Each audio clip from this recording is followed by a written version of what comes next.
ओम शांति।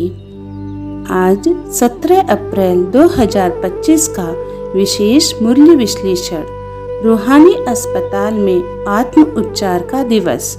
आज की मुरली हमें उस रूहानी अस्पताल की याद दिलाती है जहां आत्मा की चिकित्सा होती है।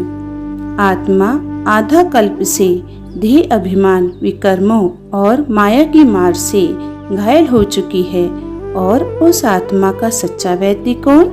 स्वयं परम पिता परमात्मा। आज की मुरली दो बातों पर विशेष प्रकाश डालती है।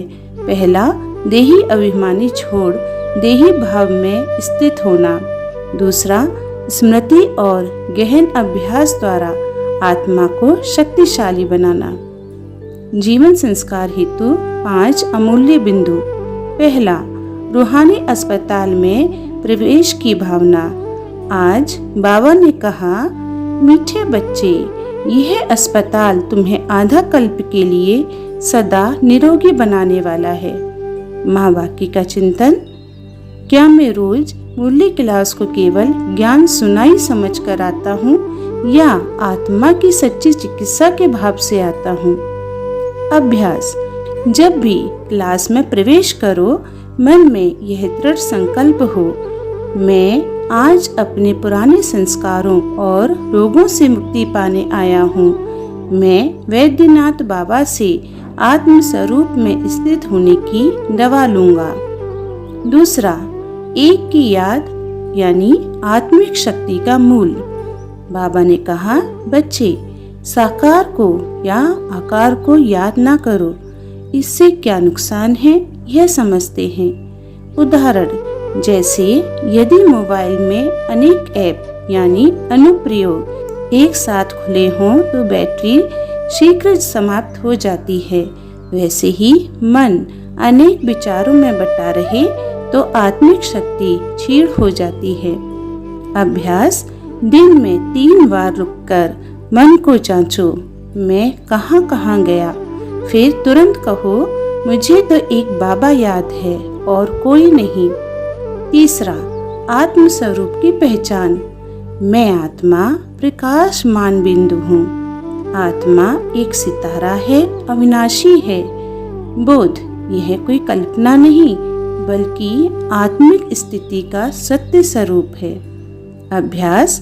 प्रतिदिन 3 मिनट मैं आत्मा हूँ, अविनाशी हूँ, मेरा बाबा मेरा साथी है का अभ्यास करें, विशेषकर सोने से पहले। चौथा, मिठास और सेवा, आत्मिक विशेषता का प्रमाण। बाबा बोले, मेरे मीठे मीठे बच्चे, बहुत मीठा बनो, मुख से रत्न निकालो। विवेक। आज जहाँ दुनिया में भावनात्मक बुद्धि यानी इमोशनल इंटेलिजेंस की बात होती है, वहीं बाबा हमें सिखाते हैं आत्मिक मिठास। निश्चय। आज का संकल्प हो, मैं किसी से भी कटु वचन नहीं बोलूंगा, चाहे परिस्थिति जैसी भी हो। यह आत्मा की आभा को प्रकाशित करता है।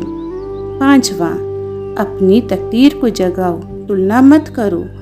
बच्चे, यहाँ हर एक अपनी तकदीर देख सकता है। ज्ञान। दूसरों की गति को देखकर अपनी स्थिति नहीं बनानी है। हर आत्मा की यात्रा विशिष्ट है।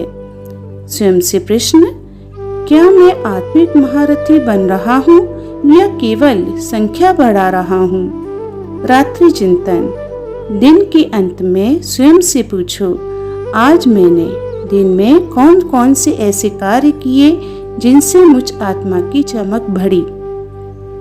वरदान विश्लेषण। त्रिमूर्ति स्वरूप का तिलक धारण करने वाले संपूर्ण विजयी भव। 3 स्मृतियाँ।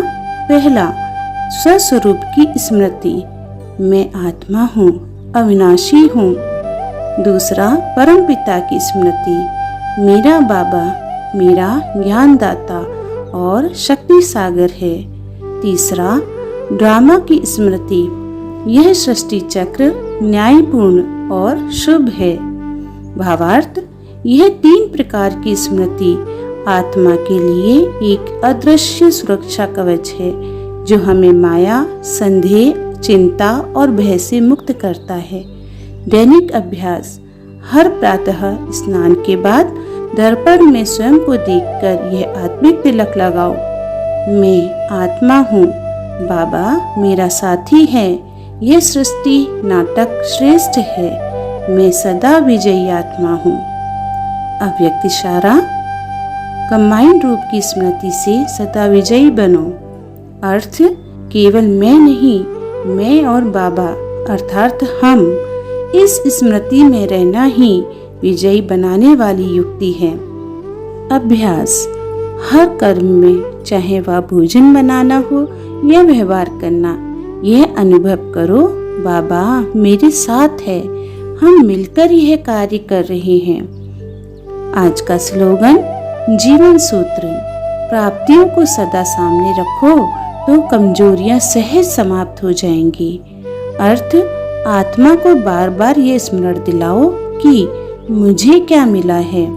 ज्ञान का खजाना, शक्तियाँ, स्नेह, सुरक्षा, भविष्य की संपत्ति, यह सब आत्मा की कमजोरी को समाप्त कर उसकी जागृति को पुष्ट करते हैं। अंतिम आत्मिक संकल्प। मैं इस परमात्मा चिकित्सालय का जागरूक रोगी हूँ और कर्म योगी हूँ। बाबा मेरा सच्चा चिकित्सक, रक्षक और मार्गदर्शक है। मैं त्रिस्मृति स्वरूपन मिठास और सेवा के द्वारा आत्मा की तकदीर को श्रेष्ठ बना रहा हूँ। अच्छा, ओम शांति।